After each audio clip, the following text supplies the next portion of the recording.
Yun, oh. Period. Iba talaga. May entrata. May tanong kay Edward Barber. What's up mga kamarites? Thank you for tuning in. Ako po muli si Josepa dito sa Josepa, anong latest? Na naghahatid sa inyo ng mga trending topic tungkol sa inyong mga favorite celebrity update. Si Maymay Entrata naman ang nagtanong kay Edward Barber.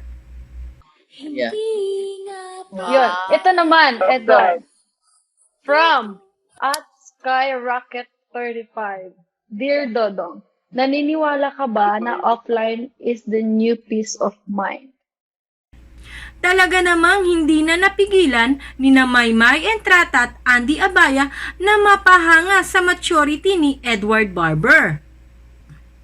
At talaga namang marami kang kapupulutang aral sa mga sinagot at sinabi ni Edward Barber. Na kahit sina Maymay Entrata at Codrea ay natameme sa sinabi ni Edward Barber.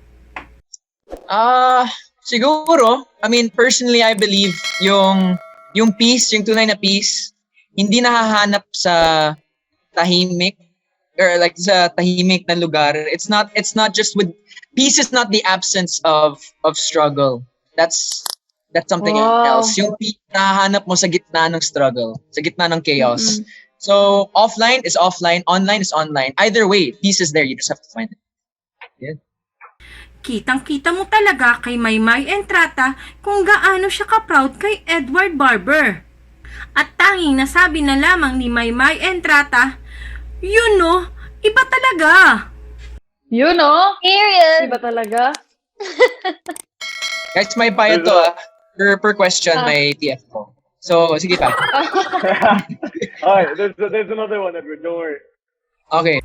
Yes, Maymay Entrata, iba talaga ang isang Edward Barber. Kaya naman, mas lalong dumarami ang nagmamahal sa kanya.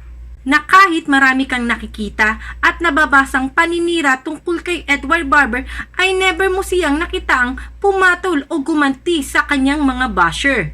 Kaya naman, mas lalo siyang itinataas ni Lord. This is Okay, from next. at Kid Conan G. Dear Dodong, I'm currently stuck and don't know what I really want career-wise.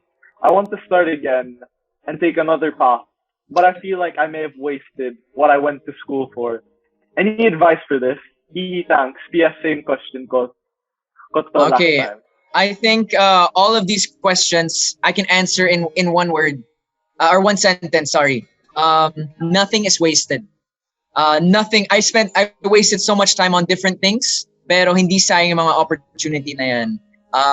So keep on going. Keep on trusting na magagamit mo lahat ng learnings. Pati yung mga mistakes mo, magagamit mo yun. Hindi sayang yung inaral mo, yung pera na ginamit mo. It's not a waste. And you didn't waste your time there. And you did not waste your time here, mga pamilya, sa Pamilya Online Live at sa I Want ASAP. Because we still have so much more for all of you. So I'll see you guys in just a minute. In I Want. Galing. Kayo mga kamarites, humanga at na-amaze din ba kayo sa mga sagot ni Edward Barber? Ano ang masasabi nyo sa naging reaksyon ni na Maymay Entrata, Andy Abaya at Kobe Brown? I-comment nyo na yan at don't forget to subscribe, click the ring button para lagi kayong updated sa mga latest video ko. O paano mga kamarites, hanggang sa susunod na video, ako po muli si Josepa. Hanggang sa muli, paalam!